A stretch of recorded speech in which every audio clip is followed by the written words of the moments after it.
சிறுகடிக்க ஆசை சரியில்ல. அடுத்து வர எபிசோட்ல நம்ம வாசுதேவன் தான் எல்லா பிரச்சனைக்கும் காரணம் அப்படின்னு சொல்லிட்டு நம்ம ரவிக்கும் ஸ்ருதிக்கும் தெரிய வருது. அதுக்கடுத்து தான் ரவி இருந்துட்டு அப்படின்னா இது எல்லா பிரச்சனைக்கும் நீங்கள் மட்டும்தான் காரணமா, உங்களை நான் சும்மாவே விட மாட்டேன். அது மட்டும் கிடையாது, நீங்கள் நீத்துக்கு இவ்வளோ செலவாயிருக்கு, அந்த பணத்தை எல்லாத்தையும் நீங்கள் தான் கொடுக்கணும். ஆக மொத்தம் 9 லட்ச ரூபா ஆகுது அப்படின்ற மாதிரி சொல்லிடுறாங்க.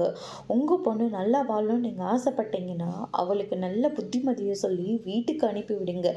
அதை விட்டுட்டு இப்படி மற்றவங்க உசுரோட விளையாடாதீங்க அப்படின்னு சொல்லிட்டு நம்ம ரவி வந்து வாசுதேவனை பயங்கரமாக திட்டிட்டு அங்கேருந்து கிளம்புறாங்க.